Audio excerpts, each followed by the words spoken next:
Graça e paz a todos os irmãos, que bom estarmos juntos mais uma vez. Estamos no mês de janeiro, parece que ainda a gente fica nesse clima de festa, de verão, de férias, isso é muito bom, né? A gente tem a oportunidade de conversar um pouco mais, tudo está um pouco diferente, e isso é muito bom. Temos essa oportunidade de nos relacionarmos, de nos abraçarmos, de nos encontrar com alegria. Isso faz parte da verdadeira igreja de Cristo, né? Não importam as circunstâncias, a alegria de Cristo está nos nossos corações. Gostaria de convidar os irmãos para orarmos e depois fazemos a leitura do Salmo de número 1. Nós vamos projetar o Salmo 1 e vamos ler todos juntos, mas antes vamos orar, vamos apresentar as nossas vidas ao Senhor, vamos falar com Deus e pedir que Ele nos abençoe, nos use e fale conosco. Feche seus olhos. Senhor nosso Deus, essa é a tua igreja, nós estamos reunidos em nome de Jesus, para honrar o Senhor, glorificá-lo pelas músicas, pela mensagem, pelo encontro, pela comunhão, na nossa maneira de agir, nossa maneira de pensar, que o Senhor seja glorificado em todas essas coisas. Te agradecemos por esta família que somos em Cristo, família de Cristo Jesus, irmãos em Cristo, filhos de Deus, Pai Todo-Poderoso, que nos amou em profundo amor, cuidando das nossas vidas. Nós queremos louvar ao Senhor por isso. Queremos exaltar o Teu nome, queremos ter as nossas alegrias fundamentadas apenas no Senhor. Não nos misturarmos ao mundo no sentido de sermos parecidos com o mundo, mas estando no mundo, continuarmos a ser parecidos com o Senhor. Não também, ó Deus, acreditando que somos melhores do que ninguém, porque não chegamos à perfeição, mas também não desanimando de buscarmos esta perfeição, de andarmos neste caminho e de prosseguirmos para o alvo, como o apóstolo Paulo nos ensinou. Abençoa as nossas vidas, trata os nossos corações, ensina-nos, fala conosco. E recebe de nós o louvor e a gratidão que a Ti oferecemos, pelo dia agradável, pelo encontro dos irmãos, por tudo que o Senhor nos permitiu viver esta semana, por tudo que temos realizado e por tudo que o Senhor tem feito em nós. Nós Te agradecemos, nosso coração é grato ao Senhor. Que o Senhor receba as nossas vidas nessa atitude, nessas ações de graças que oferecemos a Ti. Que o Senhor fale conosco, que o Senhor esteja presente. Abençoe a Tua igreja, em nome de Jesus. Amém, Senhor. Amém. Vamos ler todos juntos? Vou pedir para você ficar em pé. Vou pedir que a Rose já venha aqui para frente, o Valtinho. Depois de lermos, já vamos entrar num período de cânticos. Mas antes de cantar, então, gostaria que você falasse bem forte comigo, já começasse esse clima de louvor e adoração, exaltando ao Senhor, reconhecendo a sua palavra, e que isso possa ficar no seu coração desde já. Vamos ler juntos? Bem-aventurado o homem que não anda segundo o conselho dos ímpios, nem se detém no caminho dos pecadores, nem se assenta na roda dos escarnecedores. Antes tem o seu prazer na lei do Senhor, e na sua lei medita de dia e de noite. Pois será como a árvore plantada junto a ribeiros de águas, a qual dá o seu fruto no seu tempo. As suas folhas não cairão, e tudo quanto fizer prosperará. Não são assim os ímpios, mas são como a moinha que o vento espalha. Por isso os ímpios não subsistirão no juízo, nem os pecadores na congregação dos justos. Porque o Senhor conhece o caminho dos justos, porém o caminho dos ímpios perecerá.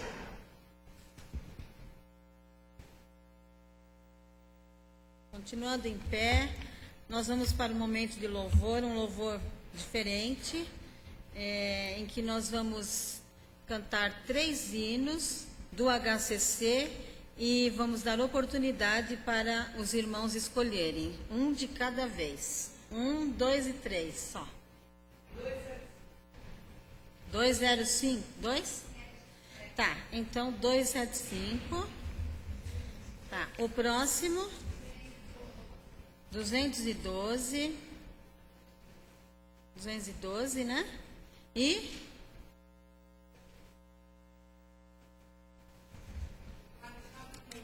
496. Então,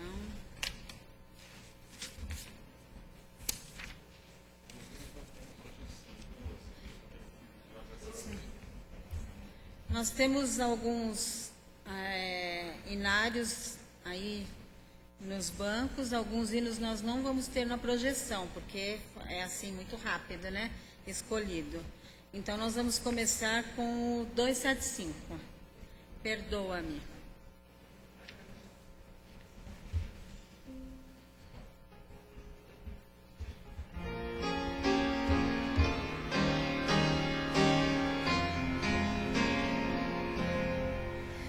Perdoa-me, Senhor, se eu não vivi pra te servir, se em meu agir o teu amor também não refletir. Perdoa-me, Senhor, se teu caminho não seguir, se falhas cometi, se tua doce voz não quis ouvir. Escuta minha oração, Senhor, desejo aqui viver pra teu louvor. Ensina-me a te ouvir e com amor servir, e os santos passos teus aqui seguir. Perdoa-me, Senhor, se eu de ti me afastei, se em meu caminho escuro tua luz não procurei. Perdoa-me, Senhor, se na aflição não te busquei, se eu não te sondei, se teu querer pra mim não procurei. Escuta minha oração, Senhor, desejo aqui viver pra teu louvor. Ensina-me a voltar e junto a ti estar, e em tua graça sempre confiar. Perdoa-me, Senhor, se frutos eu não produzi, se diferente tudo tua missão eu não cumpri. Perdoa-me, Senhor, se os campos brancos eu não vi, se só pra mim vivi, se meus talentos não desenvolvi. Escuta minha oração, Senhor, desejo aqui viver pra teu louvor. Ensina-me a agir e meu dever cumprir, e frutos dignos dedicar a ti.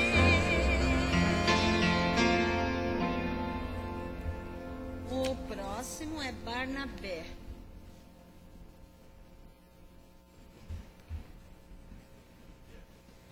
Ah, é o número 496.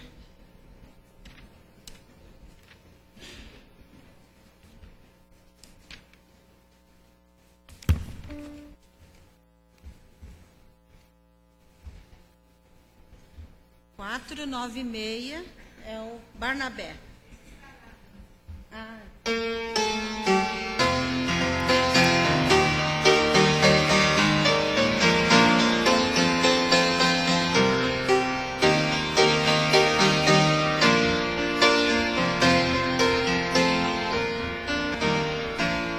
Não fica bem a gente passar bem e o outro carecia, ainda mais quando se sabe o que fazer e não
E o número 202.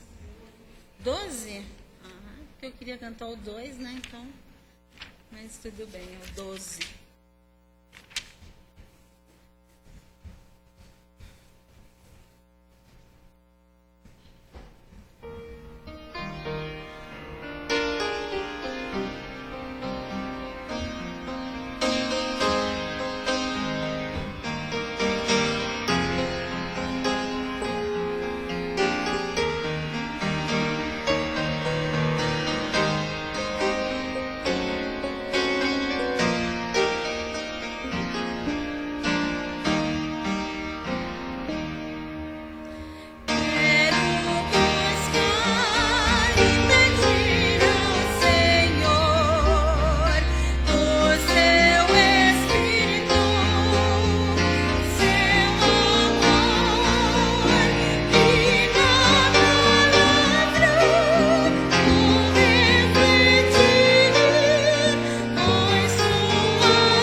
O 202, chegou a hora de eu escolher.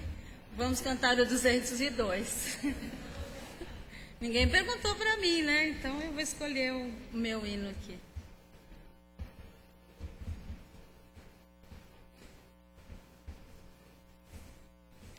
A leitura bíblica é em Romanos 10, 9 e 10. Se com a tua boca confessares a Jesus como Senhor, e em teu coração creres que Deus o ressuscitou dentre os mortos, serás salvo. Pois é com o coração que se crê para a justiça, e com a boca se faz confissão para a salvação. Então isso aqui é uma confissão.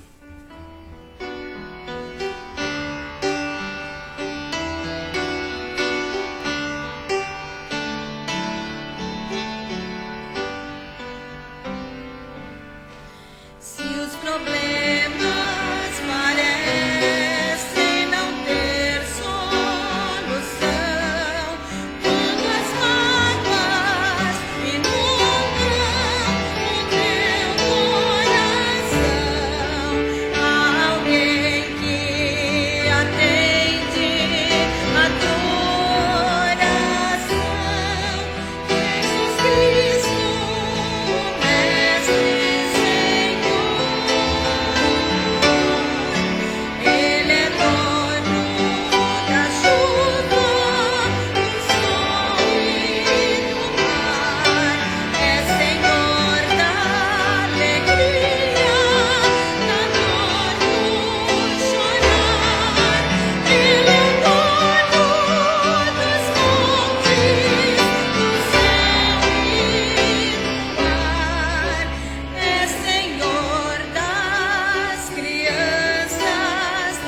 Enquanto ouvimos os instrumentos tocarem a música que remete à oração, eu quero convidar os irmãos que querem apresentar-se diante de Deus para virem aqui à frente e nós vamos orar ao Senhor e apresentar as suas vidas diante de Deus.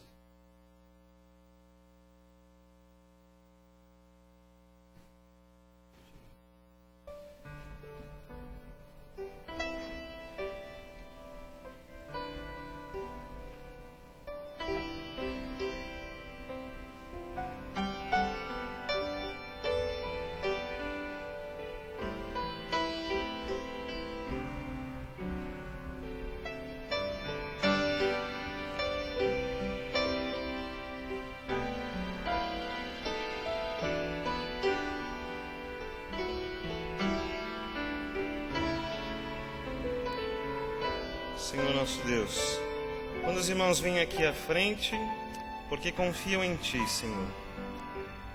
Quando nós cantamos também estas músicas que falam das Tuas providências, de amigos como Barnabé, de pessoas que estão ao nosso lado, que nos apoiam, que nos fortalecem, dos irmãos que trazem a Tua palavra, a oração, e o consolo que vem do Espírito do Senhor, e da confiança que temos de que é o Senhor, o nosso Senhor, aquele que é dono sobre nós, que cuida de nós com amor, como um pai, como alguém que cuida de algo muito precioso. É assim que nós confiamos no Senhor. Por isso, quando buscamos a Ti, não buscamos alguém longe de nós, nem estranho a nós, mas alguém que conhecemos, que temos experimentado, que temos testemunhado das Tuas ações, das Tuas atitudes, do Teu mover sobre as nossas vidas. Quando oramos a Ti e apresentamos estas vidas ao Senhor, fazemos com fé, baseados no Teu amor que tem sido demonstrado dia após dia em toda a história da humanidade. E que não está lá na história tão distante, mas vem participar diretamente da história de cada um de nós. Esse é um Deus poderoso que se move com amor e misericórdia sobre nós. Então aqui estão as vidas que esperam no Senhor. Como igrejas apresentamos a Ti. Pedimos que o Senhor olhe para os seus corações, porque algumas coisas dependem da Tua ajuda. Algumas coisas dependem da força que vem do Senhor. Algumas coisas o Senhor precisa mudar a nossa visão.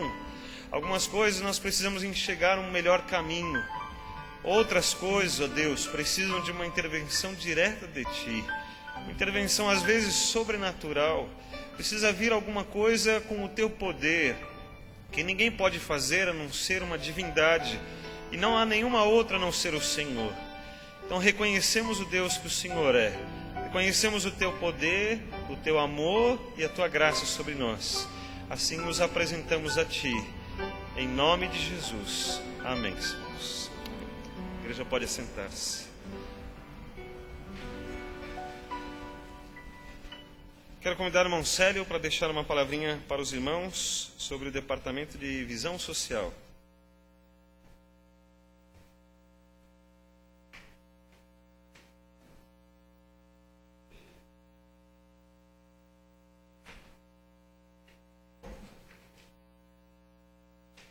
Pela manhã, os irmãos que estiveram puderam tomar conhecimento de algumas decisões que o Departamento de Visão Social reunido tomou. E eu gostaria de passar também para os irmãos que não estiveram pela manhã, para poderem estar tomando conhecimento do que nós vamos estar implementando como medidas para mudanças. A forma de captação das nossas cestas básicas tem sido, os irmãos trazem o alimento, aquilo que foi pedido para alguns irmãos, outros trazem o que tem em casa, e nós tentamos formar a cesta básica aqui na igreja. E muitas vezes falta alimento. Eu por exemplo, sou um exemplo disso. Hoje eu teria que trazer, eu tenho 2 latas de óleo em casa, 2 plásticos, PET. E eu acabei deixando em cima da mesa e não trouxe. Então amanhã vai faltar para quem for fazer cesta básica. E por isso, muitas vezes a tesouraria tem que colocar dinheiro para a gente poder fornecer as cestas básicas. Então nós julgamos o seguinte: quem quiser continuar trazendo o seu alimento, aquilo que tem em casa, que está em excesso ou quis comprar, ninguém vai deixar de trazer. Mas, de preferência, o departamento gostaria que os irmãos estivessem dando contribuições em dinheiro. Então o irmão ia comprar 2 latas de óleo como eu, custa R$5, eu coloco R$5 no meu envelope de ofertas e escrevo lá, cesta básica ou visão social, R$5. Se o irmão quer contribuir com mais, 10, 20, R$1, R$2, o que tiver no bolso no momento, lembrou-se, coloca no envelope de ofertas e coloca visão social. Nós vamos juntar o dinheiro que os irmãos vão trazendo ao longo do mês e no final do mês nós vamos ver quanto tivemos em contribuição e, se for preciso, a gente lança a mão da verba que existe no departamento de visão social. Se nós conseguirmos suprir tudo, não precisamos mexer na verba. Nós estamos hoje dando 5 cestas básicas, oferecendo a pessoas necessitadas 5 cestas básicas. Mas podemos fazer mais. E então a nossa ideia é que os irmãos sejam generosos e tragam a sua contribuição em dinheiro para que a gente possa fazer mais cestas. Por quê? O segundo passo que nós gostaríamos que os irmãos estivessem usando, e eu quero ser bem claro, porque o irmão Celso me alertou do perigo de eu oferecer que os irmãos verifiquem junto aos seus vizinhos, na rua onde você mora, nas pessoas com quem você convive, necessidades. Às vezes você gostaria de ajudar, mas você mal consegue suprir a tua própria família. Então você não pode ajudar o vizinho da frente porque ele está precisando de uma cesta básica, ou ele está desempregado. Então o irmão vai ser o nosso captador. O departamento se chama visão social. Então o irmão vai ser a nossa visão. Mas não é, como o irmão Celso me alertou, para o irmão chegar lá e oferecer a cesta para qualquer pessoa que o irmão vê em necessidade. Porque senão daqui a pouco nós vamos ter uma fila aqui na porta da igreja pedindo cestas. A igreja não está aleatoriamente oferecendo cestas. Nós vamos fazer uma triagem. A nossa irmã Sandra se ofereceu para fazer esse trabalho conosco, e eu tenho certeza ela é capaz disso. Se o irmão souber de alguém que está com necessidade, traga para a irmã Sandra, para mim, para o Celso Bonatti, para as pessoas do departamento, Pâmela e Cássius, irmã Geni e irmão Cláudio Santoro. São as pessoas que fazem parte do departamento. E nós precisamos de mais pessoas. Porque se tivermos 5 cestas, 10 cestas, nós vamos ter que entregar. Mas o propósito, agora o terceiro passo, é que a igreja vai entregar na casa da pessoa e vá com material evangelístico. Então nós vamos precisar de mais pessoas para estarem visitando as pessoas às quais nós vamos estar dando cestas básicas. Então o irmão, acho que ficou claro, não é? Não sei se alguém tem alguma dúvida. Nós damos preferência para que o irmão coloque sua oferta em dinheiro, mas não impedimos que ninguém traga aquilo que tem em casa, está sobrando e quer trazer para a igreja. Segundo passo, se o irmão souber de pessoas necessitadas no nosso bairro, ao redor da sua casa, traga primeiro para a igreja a necessidade. Nós vamos fazer uma triagem, vamos visitar a pessoa, verificar qual é a necessidade primária dela. De repente não é nenhuma cesta básica, mas pode ser uma conta de luz para pagar, uma conta de água, um aluguel. Então a gente vai estar visitando a pessoa. Então mande ninguém buscar cesta básica na igreja, mas traga o nome da pessoa, que a irmã está interessada, o irmão está preocupado com a sua vida. E nós vamos então, o departamento vai estudar o caso um por um. E em terceiro lugar, os irmãos que quiserem fazer parte do departamento, para que nós possamos estar oferecendo mais cestas e estarmos levando em mais lares, nós vamos precisar de bastante gente. Quem estiver disponível, nós aceitamos a sua colaboração. Obrigado.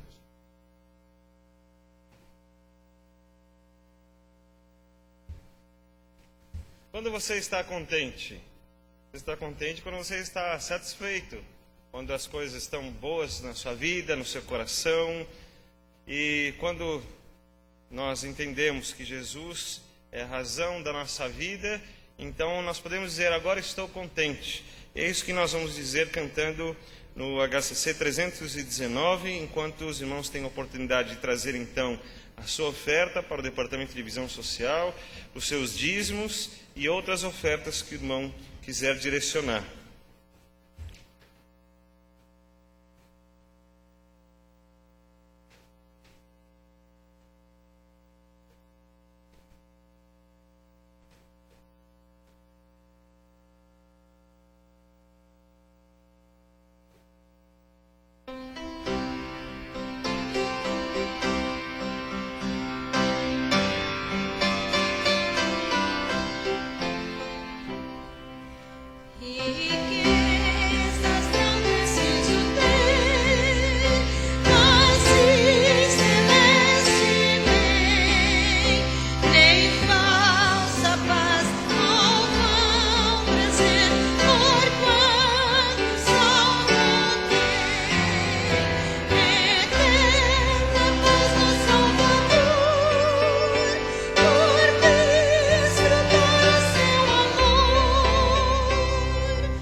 ver se é para cantar contente mesmo. Vamos ficar em pé, vamos cantar, sabe? Por isso eu vivo feliz com Cristo, Ele me satisfaz, vivo contente com Jesus. Até que esteja lá no céu, onde Cristo entrou, e veja a face já sem véu de quem me resgatou. Desejo só que viver de um modo que me dê prazer. Vamos lá. Vivo feliz com Cristo, Ele me satisfaz. Com esse amor do Redentor, agora estou contente.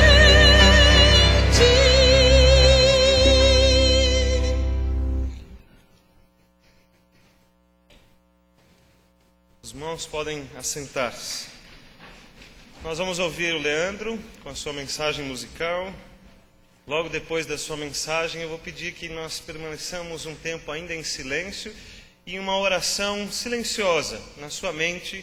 Vou pedir que nesta oração, depois da música do Leandro, você entregue ao Senhor os dízimos e ofertas, você consagre esses dízimos e você ore também pela mensagem de Deus para as nossas vidas.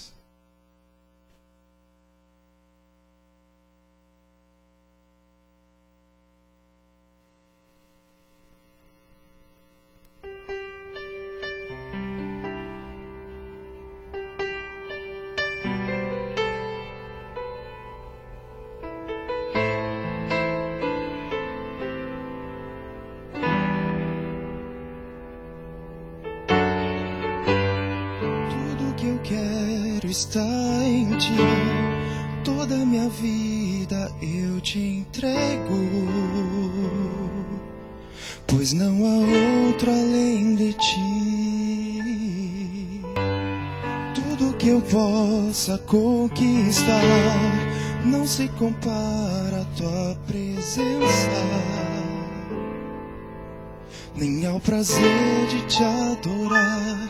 Dias vêm, dias vão, e em meu coração só aumenta o desejo de te encontrar. Agradecido eu sou pelo que já recebi, mas não estou satisfeito.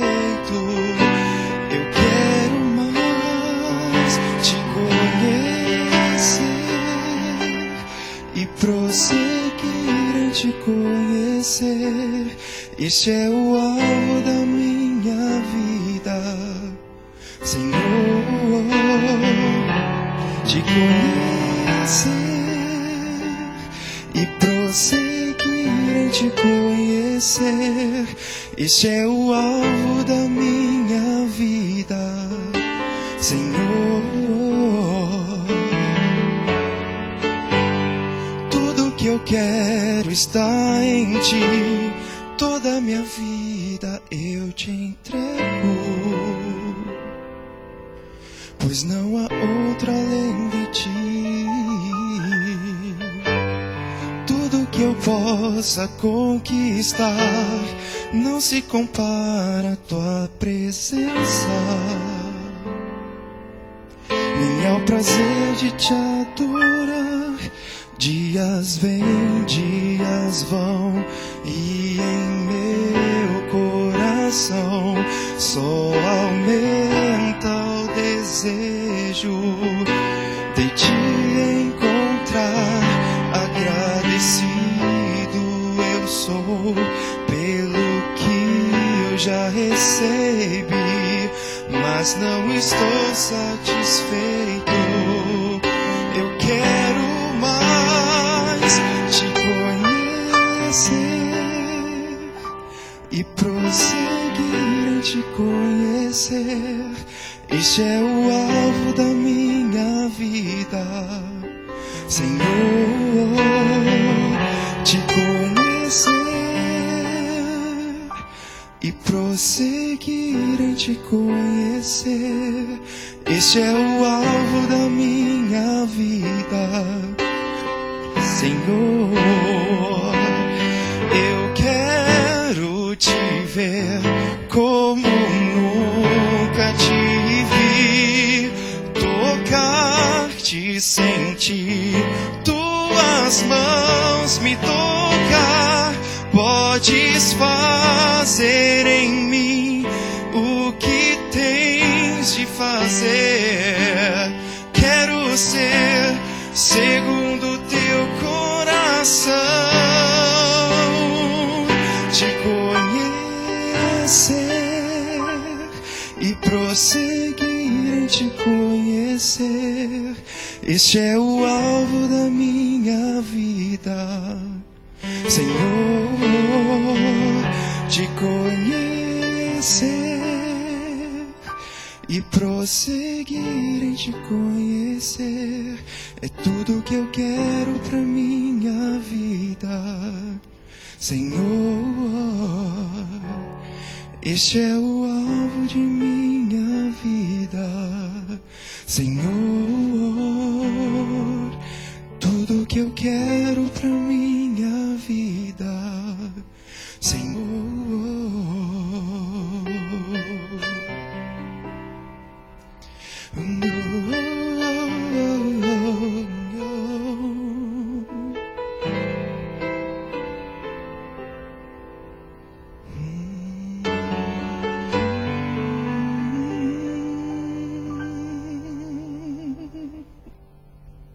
Amém.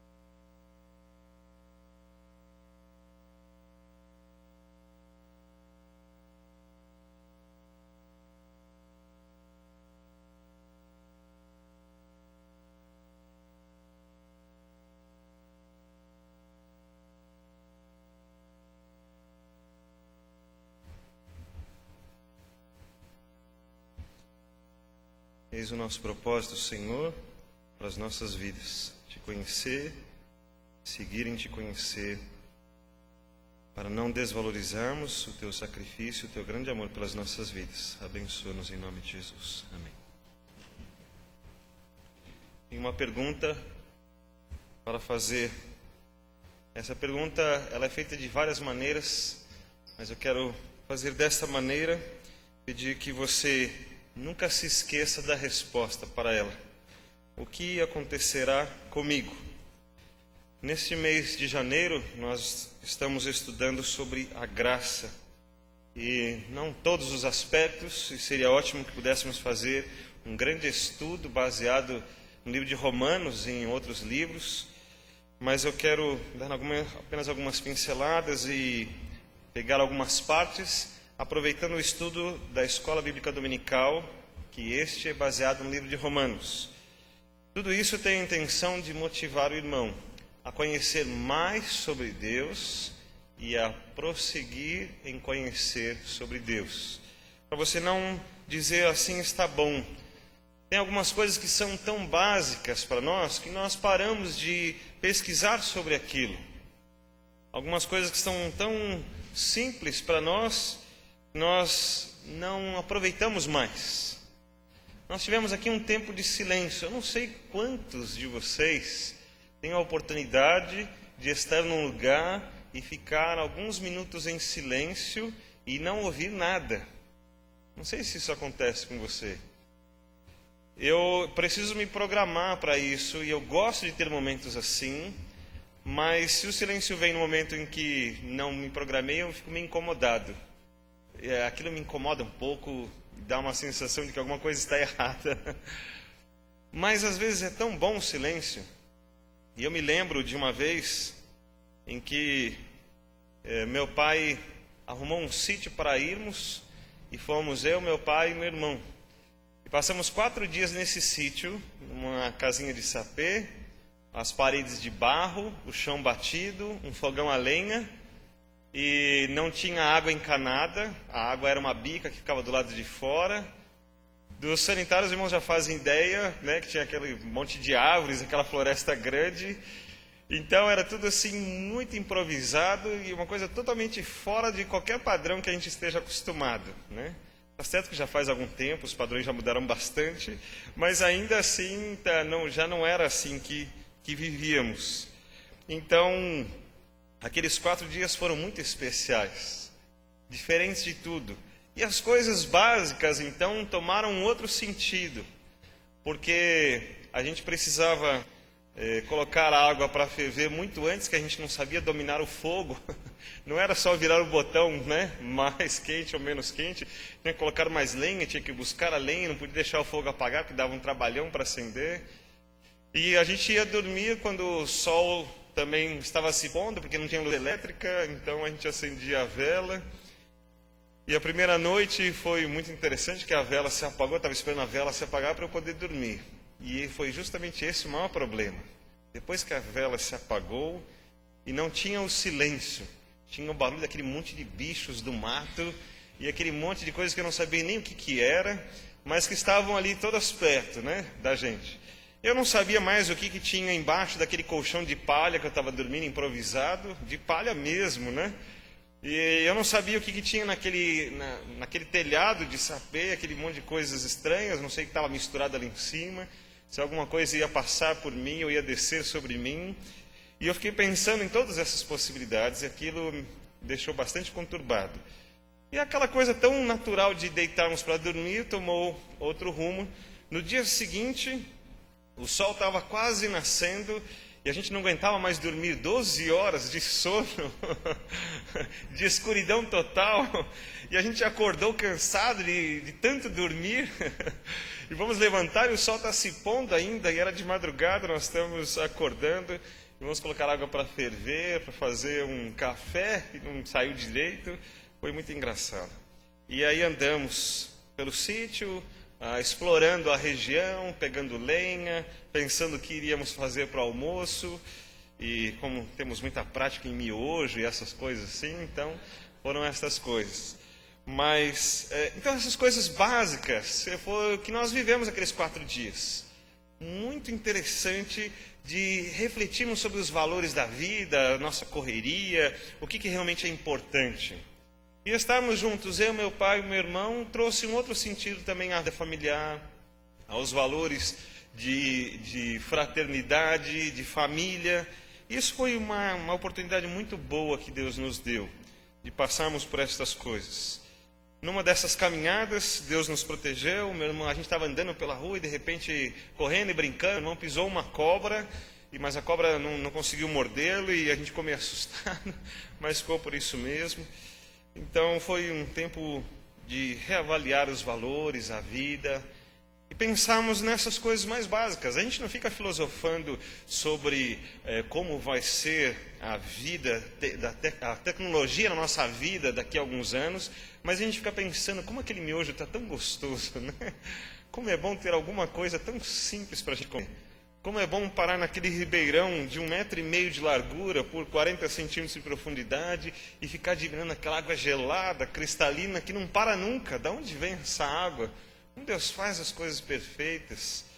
E a gente fica admirando as coisas simples. Uma hora tem vento, uma hora não tem vento, uma hora tem barulho, uma hora não tem. De dia nós não ouvimos tantos bichos, de noite você escuta todos eles. Todas essas coisas simples.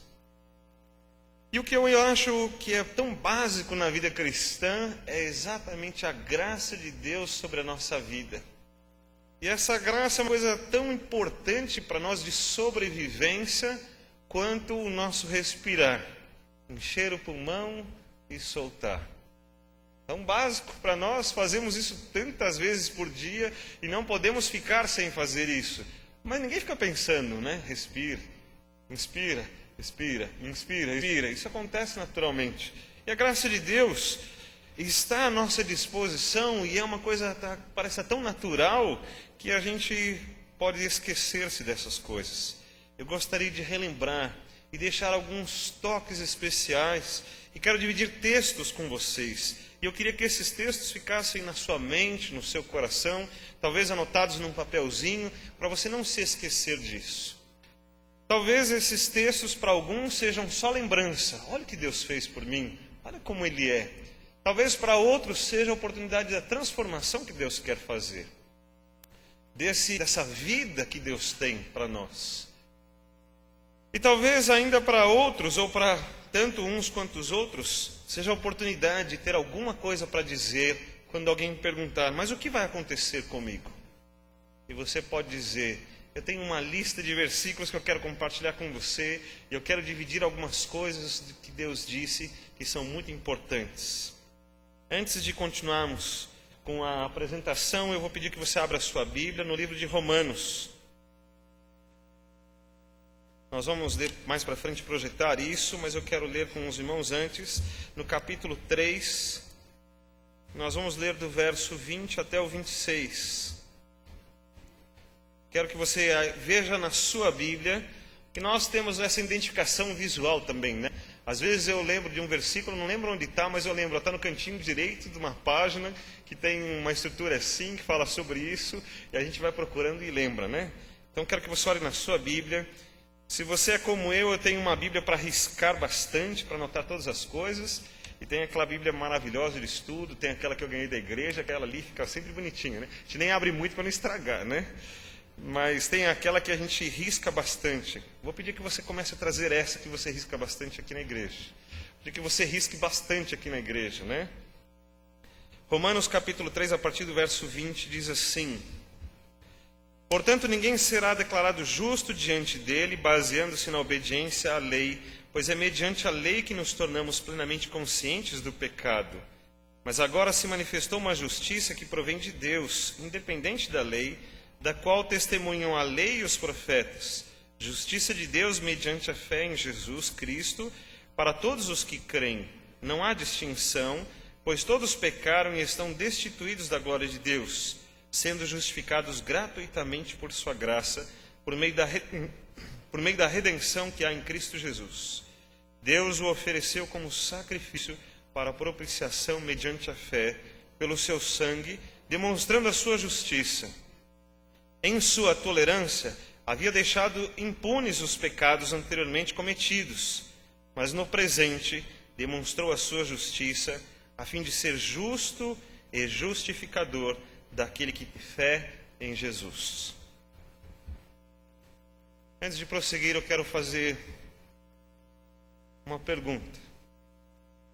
Hoje estamos estudando o que acontecerá comigo. Estamos falando da graça de Deus e especificamente da obra de Cristo que resulta em justificação.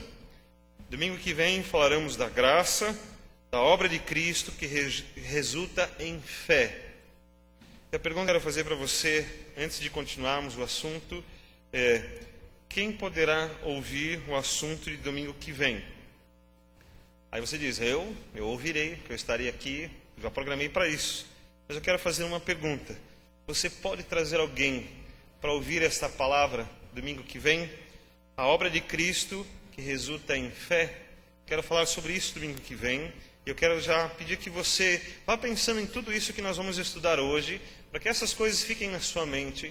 E eu quero orar para que você tenha alguém para dividir estas informações, este respirar a graça de Deus na nossa vida, as coisas mais básicas da nossa vida. Eu quero pedir que você divida com alguém, que você pense em alguém, que você convide alguém, para que domingo que vem estudemos sobre a obra de Cristo que resulta em fé. Você pode pensar em alguém? Essa é a pergunta. Você pode trazer alguém domingo que vem? Se você ainda não sabe quem, nós vamos orar depois. Mas hoje estudaremos então a obra de Cristo que resulta em justificação. Mudando a apresentação, nós vamos pensar em algumas coisas. Primeiro, a culpa. A culpa é algo importante, porque o que acontecerá comigo tem a ver com a nossa culpa. E é um pouco difícil de falarmos em culpa, porque nós não nos sentimos muito culpados. E isso é natural das nossas vidas. Nós nos sentimos sempre resolvidos. Ontem estive na região lá de Mogi das Cruzes, num sítio, muito bom, as crianças aproveitaram bastante. E estávamos lá por um casamento da filha de um amigo nosso. E vendo os dois novos e cheios de sonhos, e realizando aquele casamento bonito, o sítio todo preparado, a decoração com flores, o buffet chegando com tantas coisas boas que iam ser servidas, aquela preparação, todo mundo trazendo as suas roupas bonitas para o evento, aquele monte de familiares chegando, aquele casamento todo preparado, né? É engraçado que eles mesmos vão se surpreendendo com aquilo, porque ninguém tem certeza absoluta de como as coisas vão ficar. O buffet é contratado, os decoradores são contratados, o sítio é contratado, mas só lá, né, quando tudo está arrumado mesmo, é que se tem noção. E aí o pai da noiva compartilhou comigo um pouco desse peso, né? Puxa, é um casamento mesmo, né? Olha, está tudo arrumado aqui. A gente sabe que vai acontecer, mas na hora é uma coisa que tem um peso maior, ver aquela cerimônia toda, com todas as pompas, né? Todas as pessoas convidadas, tudo arrumado, tapete estendido. Agora o pastor está lá na frente esperando, é agora, né? O noivo já entrou se derretendo em lágrimas e já sentindo aquela emoção toda de todo aquele evento. Então foi muito emocionante, foi um casamento muito bonito, muito especial. E eu fiquei pensando, que coisa boa, eles vão se casar e nós queremos que eles sejam felizes, que tenham laços. Mas eu fico pensando, será que eles têm plena convicção de que os dois podem errar? De que uma hora eles vão acabar discutindo e vão brigar um com o outro por alguma coisa? Eles já fizeram isso no namoro, no noivado, sempre acontece uma discussãozinha, algum problema. Mas será que eles têm noção de que certos momentos, algumas decisões precisam ser tomadas, e às vezes são decisões difíceis de serem tomadas, e que precisa levar em conta o pacto que eles estão fazendo naquele dia? Será que eles têm noção disso? Porque parece que quando a gente é novo e está tão empolgado com isso, então a gente vai acreditando que nunca vai acontecer nada de errado. A gente sabe que vai ter problemas, dificuldades, mas parece que a gente vai passar tudo tão tranquilo. E quando chega na hora, as coisas são mais pesadas do que a gente pensou. Então, o que eu vou dizer para eles? Bom, é melhor desistir porque vocês estão no mundo da fantasia? Não, também não é isso. Mas é bom dizer bem a verdade.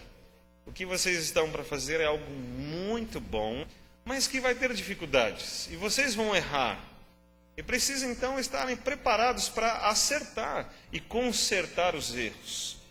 E eles vão ter culpa e vão precisar admitir os seus erros e as suas culpas.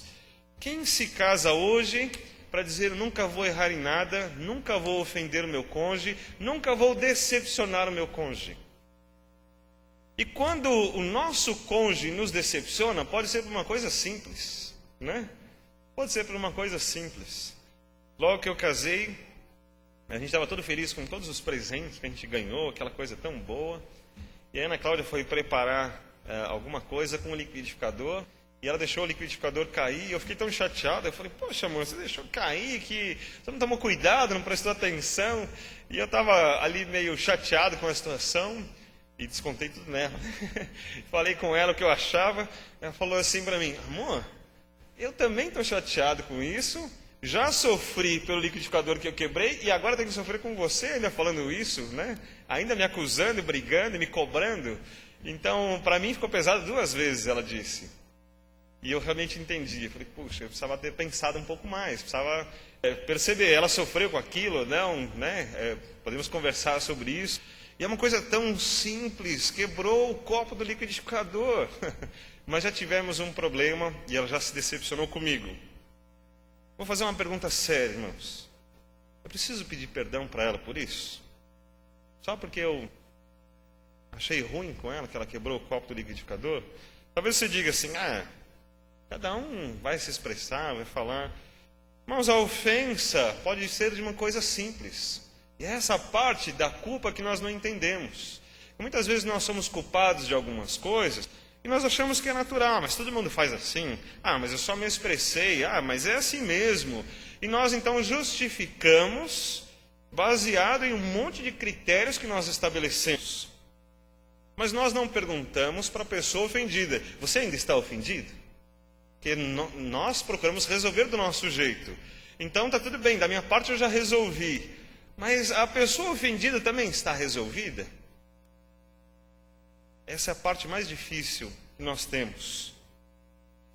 No relacionamento com as pessoas, eu disse algo interessante e volto a dizer para os irmãos. A questão do perdão é uma coisa interessante, porque nós adotamos o seguinte: que as pessoas precisam perdoar. Nós aprendemos que nós devemos perdoar as pessoas. Perdoe porque você se livra desse peso que fica no seu coração. Eu vou fazer uma pergunta: nós devemos perdoar mais do que Jesus? Aí você vai dizer: como assim? Bom, Jesus só vai perdoar aquele que se arrepende. E aí, ofendo o irmão, não me arrependi, mas você tem aprendido que precisa me perdoar. Quando nós ensinamos perdoe, eu quero dizer uma coisa para os irmãos. No meu entendimento, isto é um ensino maligno contra as Escrituras. Não significa que eu não deva perdoar. A Bíblia diz que eu devo perdoar. Acontece que nós estamos aprendendo que não precisamos nos arrepender. O irmão está sendo ensinado todos os dias, na televisão, nos livros de autoajuda, que você precisa desprender-se, perdoar as pessoas. E, portanto, que conclusão que você chega? Se todo mundo tem que perdoar, quando eu ofender alguém, eu só tenho que dizer para ela: mas você tem que me perdoar, viu? Eu não estou aprendendo que se ela está ofendida, eu preciso olhar para ela, me sensibilizar com aquilo e dizer: eu errei, preciso que você me perdoe. Então, nós ficamos com a culpa e agora jogamos esse problema para a própria pessoa e dizemos: mas você tem que perdoar. E nós estamos fazendo isso com Deus. Deus, eu estou cheio de erros e pecados. Aí eu tenho os meus critérios. Mas olha, todo mundo está pecando assim, viu? Olha, Senhor, na verdade eu não encontrei nenhum outro caminho, só tinha esse, né? A gente vê as crianças experimentando a mentira. E às vezes passam algumas situações, a gente pergunta: mas o que aconteceu? E elas têm uma história bonita. E você pergunta assim: mas foi isso mesmo que aconteceu? E ela começa a olhar e fala: bom, sabe o que é? E tem uma outra história. Mas são crianças. Eu falo: é criança, né? Então pode mentir, pode pecar, pode ofender, pode fazer como você quiser, não tem problema? Tem sim, irmãos. As coisas não podem ser assim. Nós precisamos ensinar, então nós precisamos também aprender. Perdão é uma coisa importante, o arrependimento é uma coisa importante, esse entendimento da nossa culpa é uma coisa importante. Porque os nossos relacionamentos precisam ser relacionamentos de amor. Então, se eu amo, eu não quero sentir-me culpado, também não quero errar, não quero que a pessoa fique com a ofensa. Eu não quero que ela olhe para mim e fale: lá está a pessoa que sempre me ofende. Eu não quero que a pessoa olhe para mim e fale assim: lá vai aquele que não tem jeito, ele é assim, ele sempre faz assim, e eu não quero mais ficar perto dele. Nosso relacionamento com Deus é da mesma maneira. Os critérios estão na pessoa que é ofendida. Então talvez seja preciso uma boa conversa. Por isso que lá em Mateus, Cristo nos ensina que nós devemos conversar com a pessoa. Lá até seu irmão.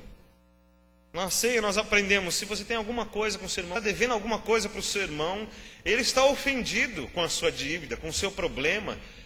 Tem um problema de relacionamento. Como vocês vão tomar a ceia e dizer: está tudo bem entre nós? Você precisa sair do seu lugar, conversar com o seu irmão e dizer: eu errei com você. Está tudo bem? Não, não está tudo bem, eu fiquei ofendido com isso. Então eu quero pedir perdão para o irmão. Você pode me perdoar? A Bíblia diz para perdoar. Meu coração diz que não, mas eu entendo que eu preciso perdoar. Ainda que os sentimentos fiquem aqui, eu vou dizer para você: eu vou perdoar você. Não quero mais te cobrar por isso, quero ficar bem com você. Você percebeu o grau de dificuldade que é para isso acontecer assim, né? Parece tão simples, mas na hora de fazer não é assim. Precisa de maturidade, irmãos. Precisa de conhecimento. Precisa usar o raciocínio, não só nas emoções. Precisa um comprometimento com esse relacionamento. Eu quero ficar bem. Eu não quero que a pessoa se sinta ofendida. A mesma coisa acontece com Deus. Os critérios estão em Deus. É Ele que diz o que é certo e o que é errado. Quando nós pecamos, a ofensa está para Deus. Não adianta nós fazermos uma lista de pecados e dizer isso aqui ofende a Deus. Não, isso aqui eu acho que não ofende, não. Acho que isso aqui não é problema. Quem determina se o ofende ou não é Ele. É uma conversa que eu preciso ter com Ele. E esta conversa não é só um bate-papo com Ele, mas é um conhecimento. Eu preciso conhecê-lo, preciso ter uma conversa madura com Ele. Senhor, vamos conversar. Eu vou ouvir o Senhor aqui, quero falar com o Senhor. Eu vou ler a Tua palavra, vou conhecer melhor o Senhor. E vou identificar aquilo que te ofende e não vou fazer mais. Mas tem coisas que eu tenho feito e que tenho ofendido o Senhor. E eu quero mudar este quadro. Então há culpa em nós. Há culpa em nós. E eu quero perguntar, existe alguém perfeito? Eu brinco sempre que eu só não sou perfeito porque eu sou modesto, né? Então, fora isso, está tudo bem.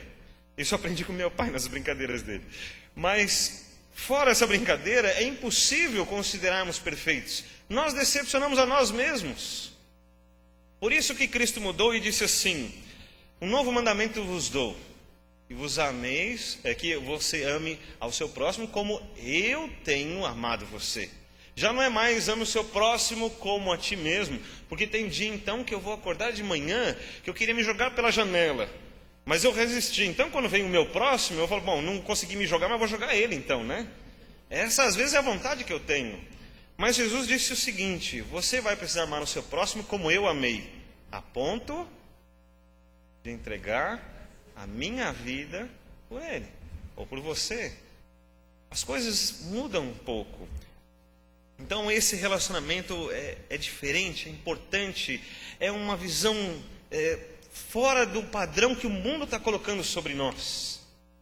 E eu quero que você pense nessa culpa como algo terrível diante de Deus, algo que nos fere muito, algo que o padrão de Deus é muito elevado. Nós não vamos atingir essa perfeição. É uma consciência que nós precisamos tomar. Se eu decepciono a mim mesmo, quanto mais ao meu próximo, quanto mais as pessoas que eu amo, quanto mais as pessoas que eu odeio, e não tem jeito. Eu decepciono muito a Deus. E eu vou dizer para os irmãos, Deus não fica tristinho. Deus fica profundamente ofendido e tem guardado a sua ira.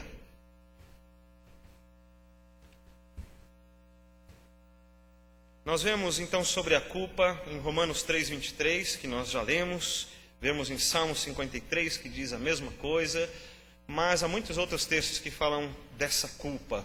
Não há salvação para nós em nós mesmos.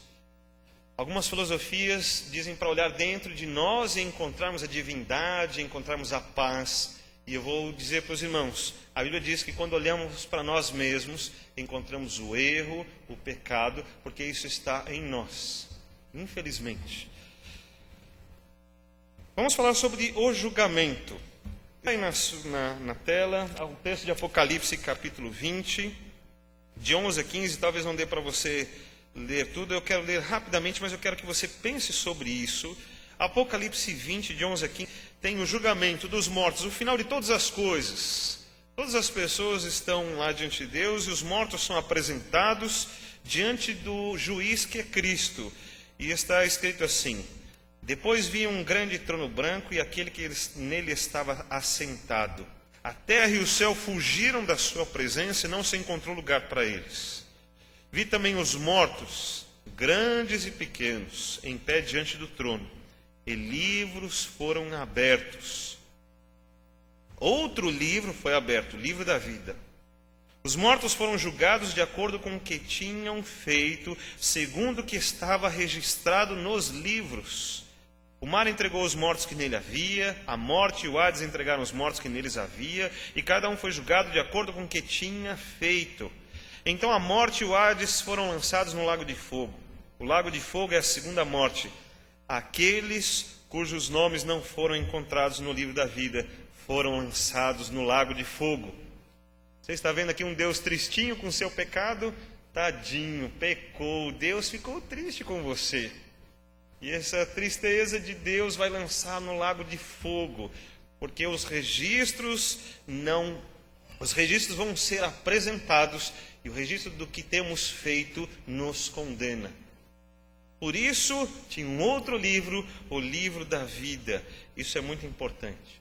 Quero falar de 3 aspectos dessa justificação e o meio dessa justificação acontecer. O primeiro aspecto é a própria justiça. A justiça que está em Romanos 3, de 20 a 24, que nós já lemos. Essa justiça, quando olhamos no passado, no Antigo Testamento, a antiga aliança, o pacto que Deus fez anteriormente com o seu povo, Deus mostrava o seu padrão. A lei mostra o caráter de Deus. Irmãos, quando você vê a lei, começa a ler lá Deuteronômio, que é a repetição das leis. Você lê o livro de Levítico, você fala, não dá para fazer tudo isso, eu não vou conseguir fazer tudo isso. E o apóstolo Paulo vai dizer, olha, a lei é ótima, é perfeita, porque mostra o caráter de Deus, mas ela é incapaz de dizer que alguém está justificado. Porque ninguém consegue cumprir a lei.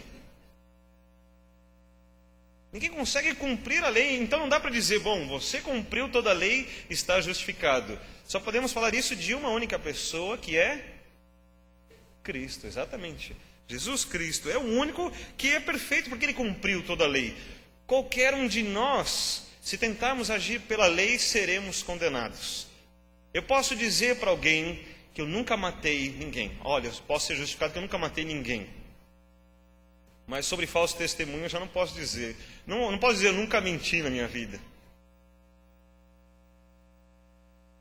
Se eu pegar só os 10 mandamentos já é suficiente para a gente condenar, vou chutar, 98% do mundo, né? Essa justiça, irmãos, então não vem pela lei. Essa justiça não vem pelo que nós fazemos. Essa justiça não vem pela minha capacidade, ou pelo julgamento das pessoas, ou pelo que eu possa produzir, pelas minhas benfeitorias, pelas marcas que eu tenha deixado na história, nem pela minha piedade, nem porque eu sou pastor, ou porque eu sou um líder, ou porque eu fui alguma coisa. Seja o que for, nada destas coisas vai fazer com que Deus olhe para mim e fale assim, é verdade, você merece. Você errou essas coisas todas, você ofendeu, você não resolveu essas coisas, mas eu vou quebrar o seu galho e vou deixar você entrar. E isso só acontece no filme Alto da Compadecida. Na vida real, a Bíblia diz que não vai acontecer dessa maneira.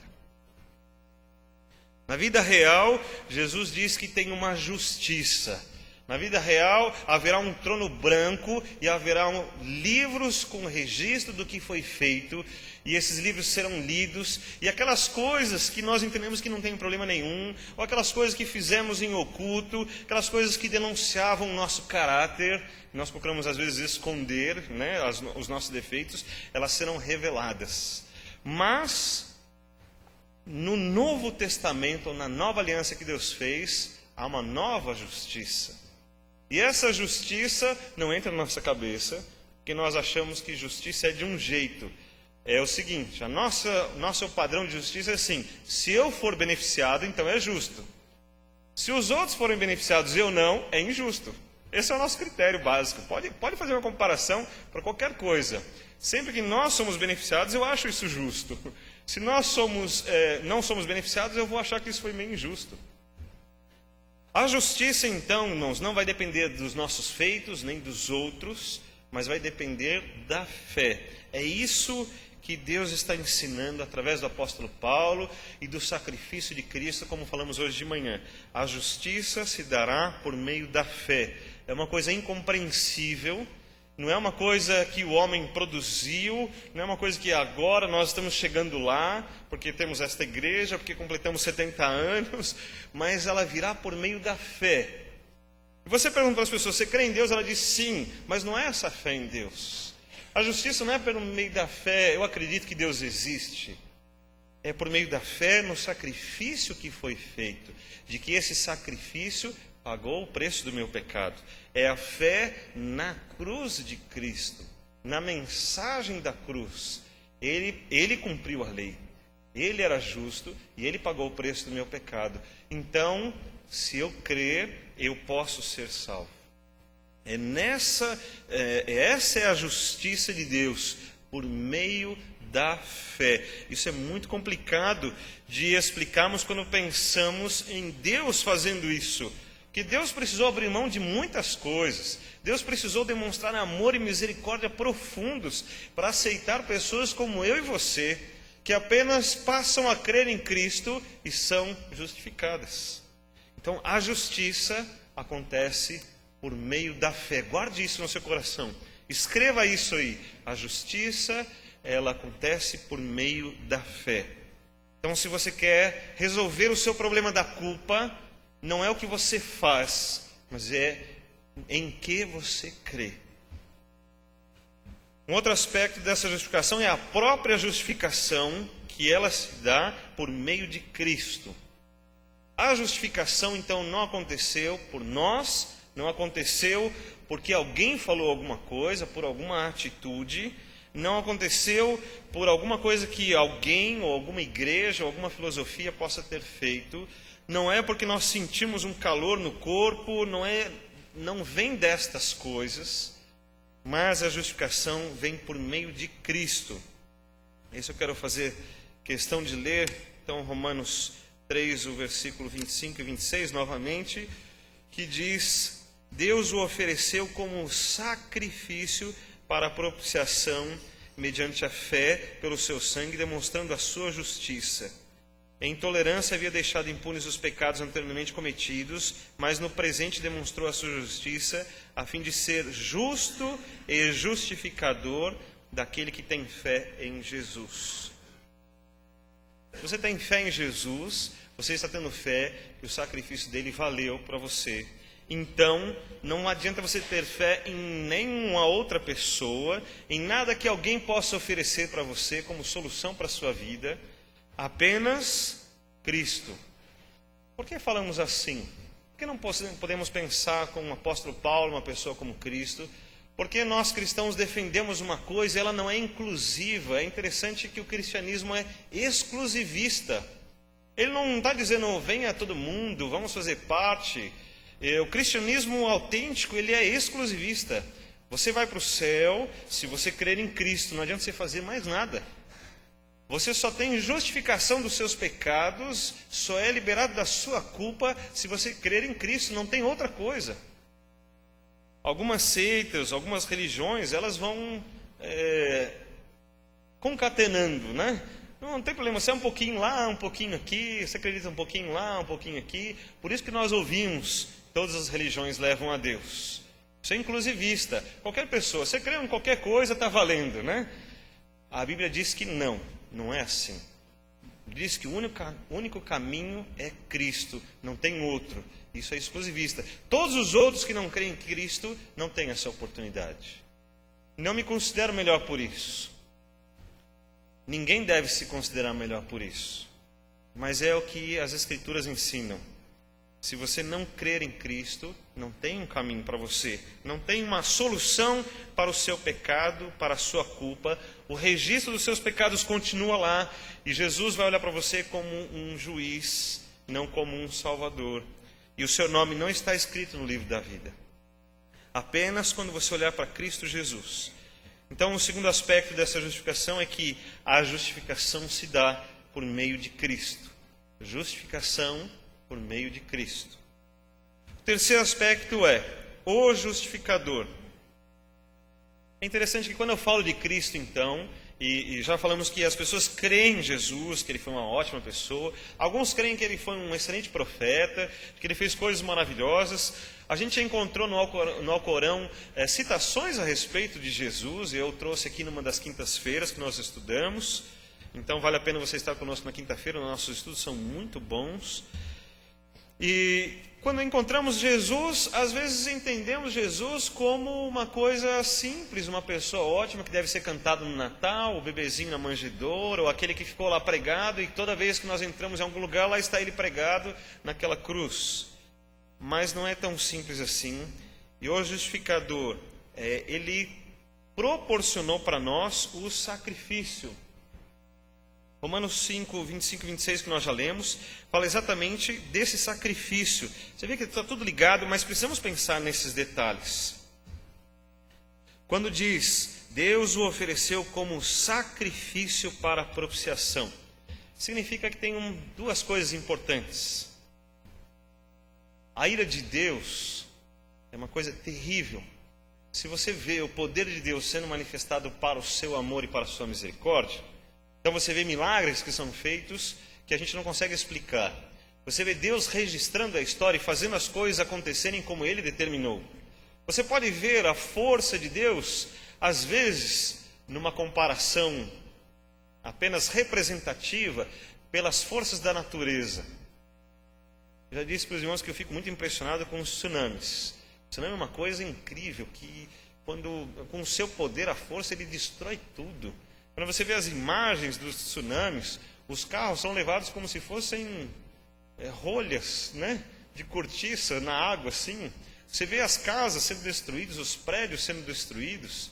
Você vê as pessoas pequenininhas correndo como se elas conseguissem ser salvas daquela força.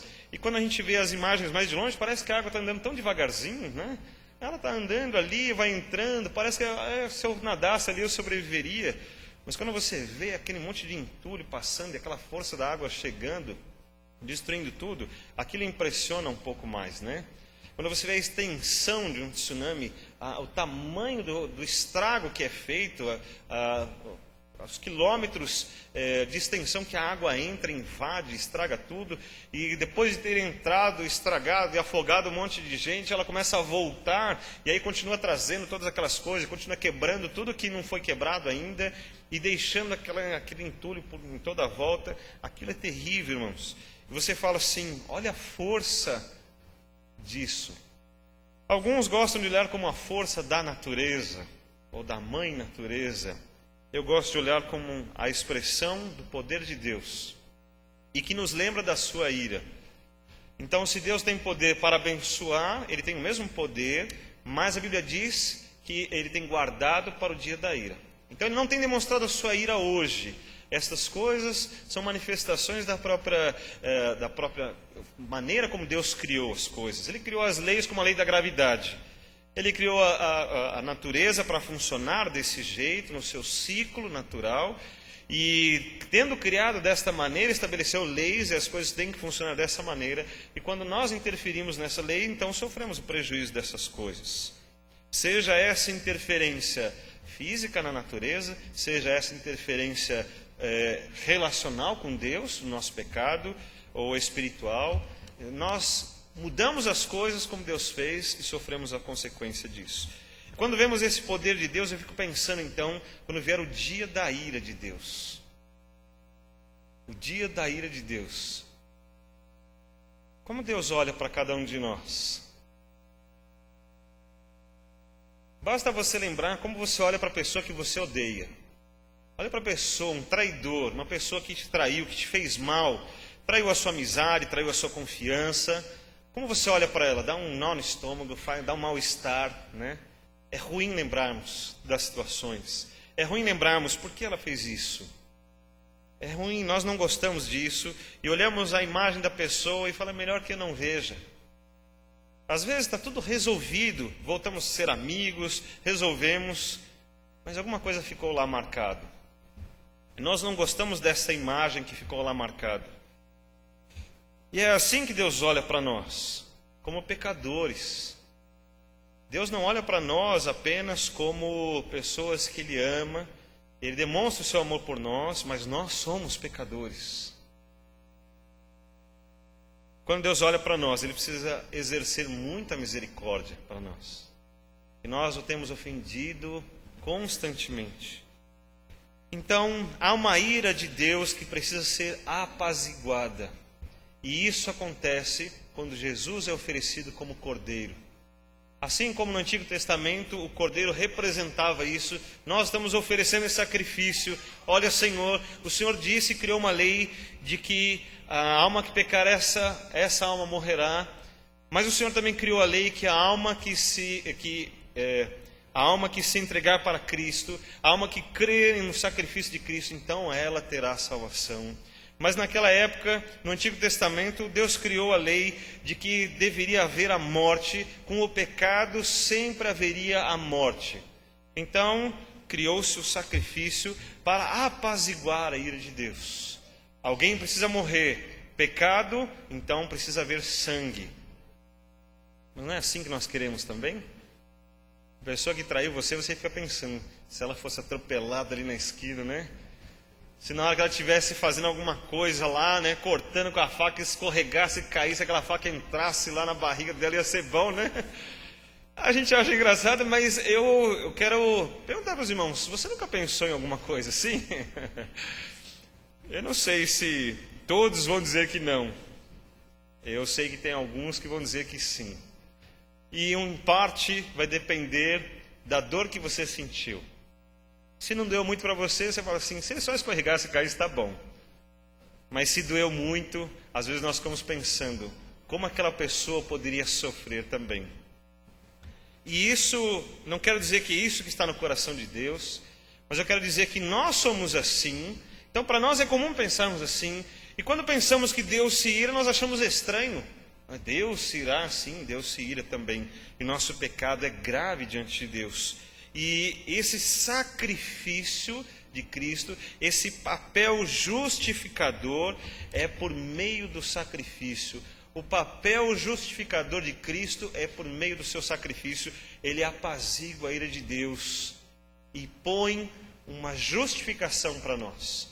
Então, quando chegar lá naquele dia, que os livros forem abertos e existirem um registro de todo o nosso pecado, Deus vai olhar e falar assim, como nós vamos fazer agora? Você vai ser condenado. E você fala, mas eu creio no sacrifício de Cristo. Eu creio que quando Ele morreu pelos meus pecados. E que eu era pecador e que eu ia chegar nesse ponto, que eu ia ser condenado. Mas eu creio que Ele podia pagar, ninguém podia pagar o preço do meu pecado, nem eu mesmo. Mas eu creio que Ele podia pagar, porque Ele era justo, porque Ele era santo, porque não havia pecado nele. E eu creio que Ele fez isso por amor. E quando você apresentar isso diante de Deus, vamos consultar o livro da vida, e Ele abre o livro da vida. Eu não sei se vai ser em ordem alfabética, mas Ele vai procurar o seu nome. E eu não sei se vai ter uma tecnologia impressionante, vai ser como no Superman, cheio de cristais. Mas eu sei que Deus conhece todas as coisas, e que Ele vai olhar no livro da vida e vai achar o seu nome. Aqui está o seu nome, porque você creu no sacrifício de Cristo, e os seus pecados foram perdoados. E aqui no registro da sua vida estava cheio de erros, mas você foi justificado. Graças a Deus por isso. Então a pergunta é, o que acontecerá comigo? Você pode afirmar duas coisas. O que acontecerá com você? Haverá um julgamento e haverá uma justiça. O julgamento não vai vir de mim, não sou eu o juiz, é o próprio Cristo. E a justiça também não vai vir de mim. Essa justiça é o próprio Jesus que proporcionou. Ele trouxe a justiça por meio da fé, a justificação por meio da sua própria vida, e Ele é o justificador. Ele cumpriu esse papel de justificador por meio do sacrifício. Então é Ele que proporciona. Então por isso nós vemos em Apocalipse capítulo 22, dos versículos 10 a 12, que diz assim: Então me disse, não cele as palavras da profecia desse livro, pois o tempo está próximo. Continue o injusto a praticar injustiça. Continue o imundo na imundícia. Continue o justo a praticar justiça, e continue o santo a santificar-se. Eis que venho em breve. A minha recompensa está comigo, e eu retribuirei a cada um de acordo com o que fez. E eu retribuirei a cada um de acordo com o que fez. Se eu pensar no que eu fiz, e você pensar no que você fez, há uma condenação. Mas tem mais alguma coisa que podemos fazer, que é aproveitar a fé, e é crer em Cristo, é crer nesse sacrifício de Cristo, nessa justificação, é conhecer sobre estas coisas, sobre essa graça de Deus, lembrarmos dessas coisas básicas. Inspira, expira. Inspira, expira. A graça de Deus, o perdão de Deus. Cristo é a justiça, a justificação, o justificador. O que acontecerá comigo? Haverá um julgamento e você estará submetido à justiça, mas a recompensa está com Cristo, o juiz. Se você crer, então você será salvo desta culpa, desta condenação.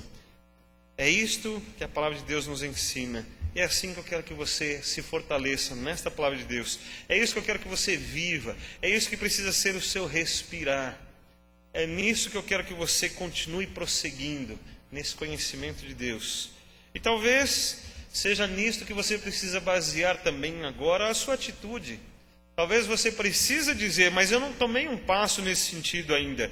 Eu nunca pensei sobre estas coisas. Eu achei que simplesmente Deus era amoroso, Ele ia resolver todos os problemas, e que depois daqui o que aconteceria comigo é que eu ia para o céu e estava tudo certo.